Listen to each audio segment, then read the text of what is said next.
అందరికీ నమస్కారం. నేను మీ చిలకమర్తి ప్రభాకర్ చక్రవర్తి శర్మ. అందరికీ మాఘ మాసానికి సంబంధించినటువంటి శుభాకాంక్షలు. మనకున్నటువంటి 12 మాసాలకి ప్రతి మాసానికి ఒక్కొక్క ప్రాధాన్యత, ఒక ప్రాముఖ్యత, ప్రత్యేకత ఉండడం విశేషం. అందులో ఉత్తరాయణంలో వచ్చేటువంటి మొట్టమొదటి విశేషమైనటువంటి మాసం ఏదైనా ఉందంటే అది మాఘ మాసం. ఉత్తరాయణం సాధారణంగా పుష్యమాసం, మాఘమాసాలు దగ్గరలో ప్రారంభమైనప్పటికీ మాఘమాసం పూర్తిగా ఉత్తరాయణంలో ఉండేటువంటి మొట్టమొదటి మాసంగా మనం పెద్దలు తెలియజేస్తూ ఉంటారు. అటువంటి మాఘమాసం చాలా విశేషమైనది, ప్రత్యేకమైనది. దీనికి గల కారణం అఘము అంటే పాపము అని అర్థం. మాఘము అంటే పాపాలను నశింపజేసేటువంటిది, అంటే పాపాలను తొలగించేటువంటిది, పాపాలను పోగొట్టేటువంటిది. కాబట్టి దీన్ని మాఘమాసం అన్నారు. జ్యోతిష్ శాస్త్ర ప్రకారం పౌర్ణమి తిథి రోజు మఘా నక్షత్రంకి దగ్గరగా పౌర్ణమి ఉండడం చేత ఈ మాసమునకు మాఘమాసమైంది. మన పురాణాల ప్రకారం ఒకానొక సమయంలో రఘువంశానికి మూల పురుషుడైనటువంటి దిలీప మహారాజు హిమాలయ పర్వత ప్రాంతాల్లో అడవిలో సంచరిస్తుండగా ఒక పేరు తెలియని ఒక మహర్షి కనిపించడం. అప్పుడు ఆ మహర్షి మాఘమాసము యొక్క గడియలు ప్రవేశించే నీవింకా మాఘమాస పుణ్య స్నానము ఆచరించలేనట్టుగా ఉన్నది. నీవు వెంటనే వెళ్ళి మాఘమాస స్నానం ఆచరించమని చెప్పడం. మాఘమాస స్నాన మహిమ ఏంటి, ఎందుకు ఆచరించాలని ఆ యొక్క దిలీప మహారాజు ఆ యొక్క మహర్షిని అడగగా, నీవు నీ రాజగురు అయినటువంటి వశిష్ఠుల వారిని ఈ యొక్క విషయాన్ని అడిగి సవివరంగా ఇంకా అనేక విషయాలు తెలుసుకోమని చెప్పి వెళ్ళిపోవడం.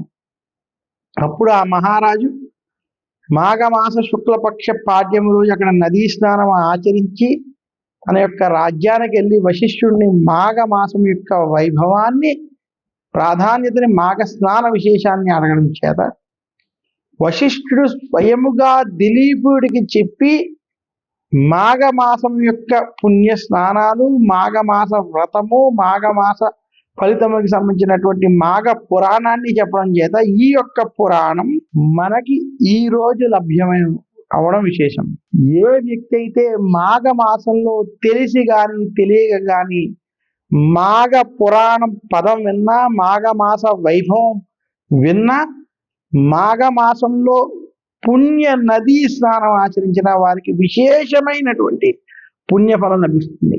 మాఘమాసంలో ప్రతి ఒక్కరూ ఆచరించవలసిన ముఖ్య విషయాలు. మాఘమాసంలో ముఖ్యంగా ప్రతి మానవుడు పాపాలని తొలగించుకోవాలి.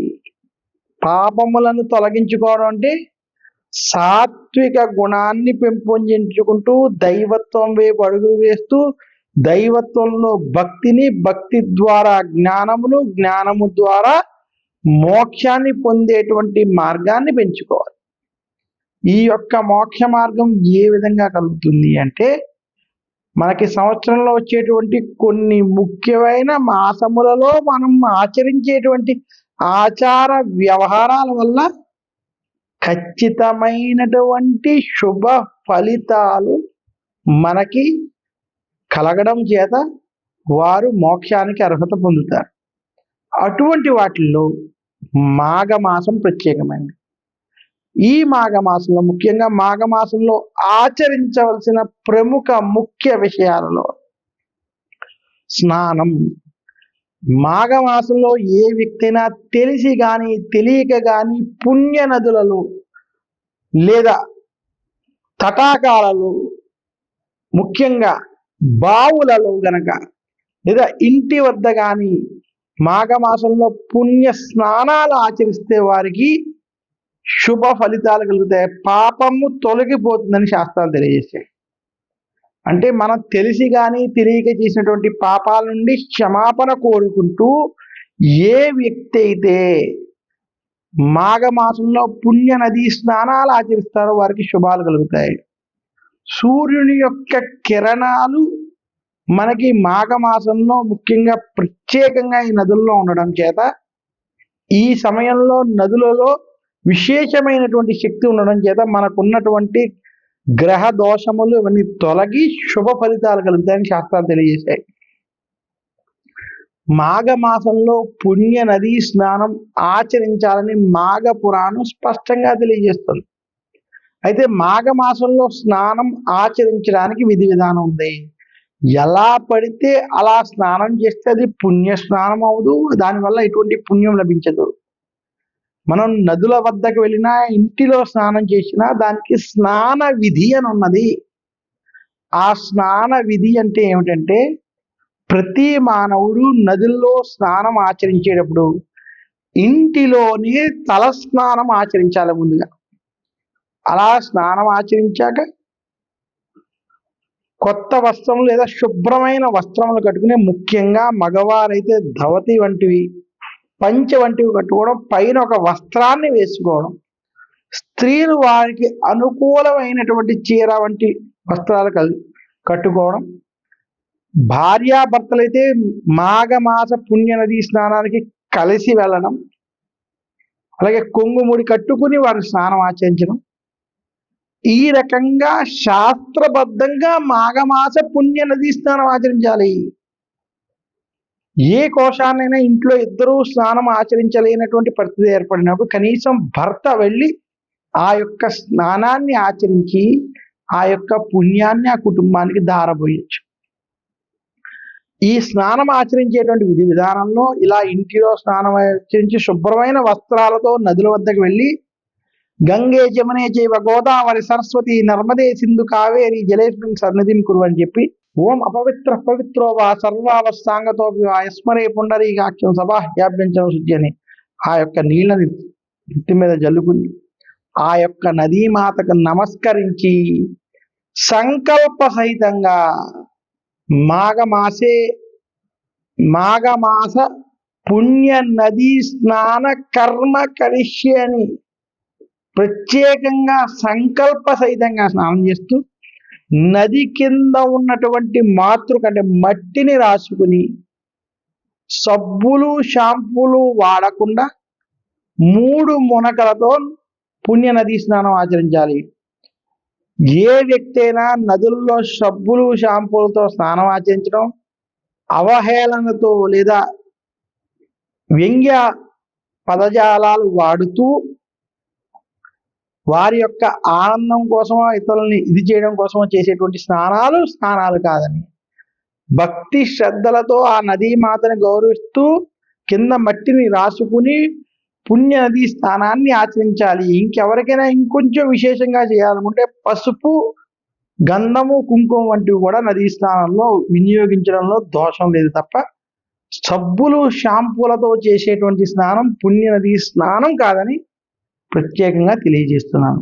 ఈ రకంగా ఎవరైతే మాఘమాసంలో సంకల్ప సహితంగా నదీ స్నానం ఆచరించి, స్నానం ఆచరించేటప్పుడు ఎటువంటి మంత్రాలు అవి చెప్పుకోకుండా సంకల్పం చెప్పుకుని 3 ములకలతో స్నానం ఆచరించి 4 దిక్కుల దేవతలకి, పితృదేవతలకి తర్పణాలు వంటివి వదలడం, ఇంద్రాది దేవతలు, సూర్యాది దేవతలు, నదులు వంటి వాటిని స్మరించుకోవడం చేసుకుని, అలా 3 ములకలతో స్నానం పూర్తి చేసుకుని నది బయటకు వచ్చి వస్త్రములన్నీ మార్చుకుని మీరు ఒంటిని శుభ్రం చేసుకున్న తర్వాత ఆ నదీ పరివాహక ప్రాంతంలో పరిశుభ్రమైన ప్రదేశంలో ఏ దేవాలయం వద్దో గోశాల వద్దో కూర్చుని మీకు నచ్చిన యొక్క భగవంతుడి యొక్క స్తోత్రాలు, పూజలు వంటివి ఆచరించుకున్నట్లయితే వారికి మాఘమాస పుణ్య నదీ స్నాన ఫలితం లభిస్తుంది.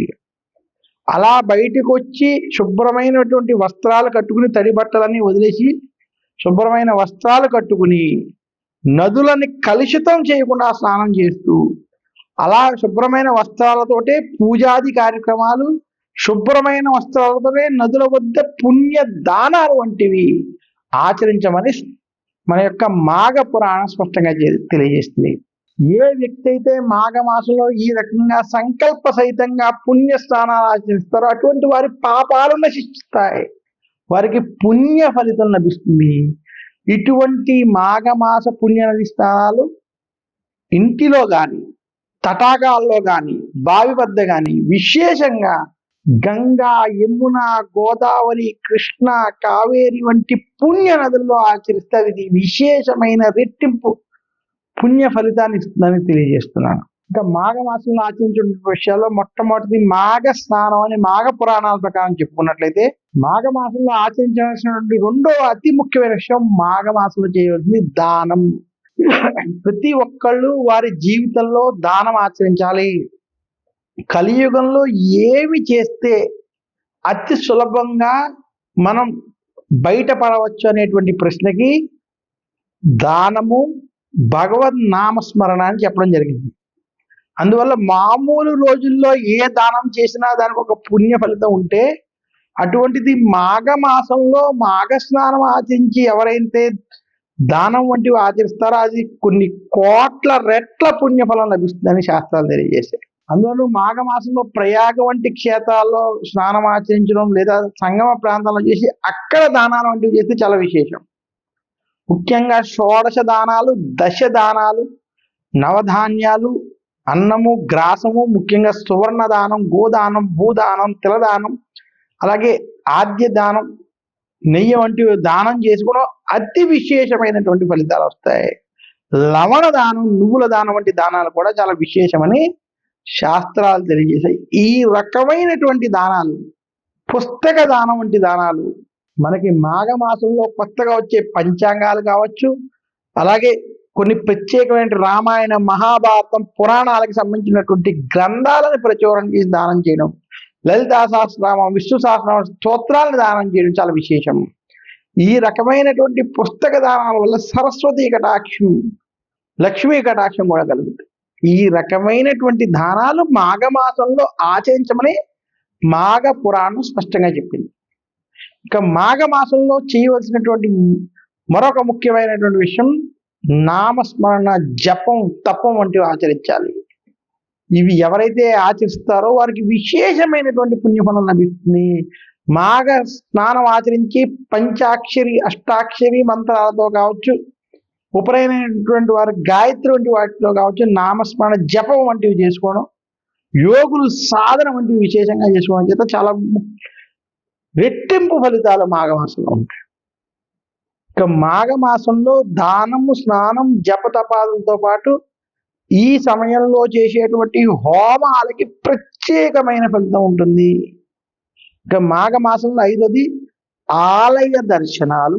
ముఖ్యంగా మాఘమాసంలో మాఘమాస పురాణ పఠనం వంటివి చేయమని శాస్త్రం. మాఘమాసంలో విష్ణుమూర్తి ఆలయాలు కానీ, శివాలయాలు కానీ ప్రత్యేకంగా దర్శించినటువంటి వారికి, శివనామస్మరణ, విష్ణు నామస్మరణ చేసేటువంటి వారికి, మాఘ పురాణం వంటివి వశిష్ఠుడు చెప్పినటువంటి, దిలీప మహారాజుకి చెప్పినటువంటి మాఘ పురాణం వంటివి చదివినటువంటి వారికి సకల దోషములు తొలగి శుభ ఫలితాలు కలుగుతాయి. ఇంతటి విశేషం ఉన్నటువంటి మాసం మాఘమాసం. మాఘమాసంలో అందుకనే మనకి శ్రీ పంచమి వంటి పండగలు, రథ సప్తమి వంటి పండగలు, అలాగే మాఘ పౌర్ణమి రోజు ప్రత్యేకంగా అమ్మవారు పార్వతీదేవి అమ్మవారు జన్మించినటువంటి రోజుగా చెప్తారు. అటువంటి మాఘ పౌర్ణమి రోజు గౌరీదేవిని ప్రత్యేకంగా పూజించాలని శాస్త్రం. అలాగే మాఘమాసంలో ఏ వ్యక్తి అయినా శివాలయం, విష్ణుమూర్తి యొక్క ఆలయాలు దర్శించి అక్కడ పూజలు చేస్తే దానికి విశేషమైనటువంటి పుణ్యఫలం లభిస్తుందని మన యొక్క పెద్దలు శాస్త్రాల ద్వారా, మాఘమాసం వంటి పురాణాల ద్వారా స్పష్టంగా తెలియజేశారు. మాఘమాసంలో మనం ఆచరించవలసిన ముఖ్య విషయాలలో అత్యంత ముఖ్యమైనది, చాలా ప్రత్యేకమైనది, మాఘమాసంలో ఏ వ్యక్తి అయినా తెలిసి కానీ తెలియక కానీ సూర్యారాధన చేసినట్లయితే ఆయుష్, యశస్సు, ఆరోగ్యం కలుగుతుంది. మాఘమాసం 30 రోజులు ఏ వ్యక్తి అయితే తల స్నానాన్ని ఆచరించి మాఘ పురాణం పఠిస్తూ సూర్యారాధన చేస్తే సకల దేవతల్ని ఆరాధించినట్టే. ముఖ్యంగా రథ సప్తమి రోజు విశేషంగా సూర్యారాధన చేసిన వాళ్ళకి చాలా విశేషమైన ఫలితం. మాఘమాసంలో ఉపనయనం అయిన వారు ప్రత్యేకంగా గాయత్రి చేసి అది దారపోసినటువంటి చేయడం చేత విశేషమైనటువంటి ఫలితం లభిస్తుంది. మాఘమాసంలో ఏ వ్యక్తి అయితే సూర్యారాధన చేస్తాడో, ఆదిత్య హృదయాన్ని పారాయణం చేస్తాడో రామ రామ మహాబాహో సునుగుహ్యం సనాతనం ఏన సర్వాన్ నరేన్వస్స సమరే విజయిష్యసి. ఆదిత్య హృదయం పుణ్యం సర్వశత్రు వినాశనం జియావహం జపే నిత్యం అక్షయం పరమం శుభాని. ఆదిత్య హృదయం వంటి పారాయణం చేస్తారు, అటువంటి వారికి సకల శుభాలు కలుగుతాయి. ఇంకా వేదాలలో అతి ముఖ్యమైనటువంటి అరుణ పారాయణం చేయడం, చేయించడం, వినడం చేత విశేషమైనటువంటి ఫలితం మాఘమాసంలో కలుగుతుంది. మాఘమాసంలో ఏ వ్యక్తి అయినా తెలిసి గాని తెలియక గాని అరుణాన్ని వింటాడో వారికి సకల వేదాలు విన్న ఫలితం లభిస్తుంది. పూర్తి వేదముల యొక్క సారం అరుణముగా తెలియజేశారు. అరుణ మహామంత్రాలు చాలా ప్రత్యేకమైనవి, విశేషమైనది. అందులోనూ ఓం భద్రం కర్ణేభి శృణుయామ దేవా భద్రం పశ్యే మాఖ్య బిర్జత్రా స్థిరైరంగై సుష్టువాగంశస్తనోభి వ్యశేవ దేవహితం యదాయు స్వస్తిన ఇంద్రో వృద్ధస్రవా స్వస్తిన పూషా విశ్వవేదా స్వస్తి నష్టాఖ్యో అరిష్టనేమి స్వస్తి నో బృహస్పతిర్దదాతు అని ఏ రకమైనటువంటి అరుణ మంత్రాలని చదువుకోవడం, వినడం చేత సూర్య భగవాన్ యొక్క అనుగ్రహము, సూర్య భగవాన్ యొక్క వైభవం మనకు తెలుస్తాయి. వేదాలకి సంబంధించిన పూర్తి సారము, వేదములన్నీ చదివినటువంటి ఫలితము మాఘమాసంలో ఒక్క అరుణ పారాయణం చేయడం, అరుణ వినడం చేత లభిస్తుంది. మాఘమాసంలో రథ సప్తమి రోజు తెలిసి గాని తెలియక గాని సూర్యారాధన, సూర్య నమస్కారాల నుండి చేయడం, ఆ రోజు బెల్లముతో చేసిన పరవాన్నాన్ని సూర్యనారాయణమూర్తికి నివేదన చేయడం అత్యంత విశేషం.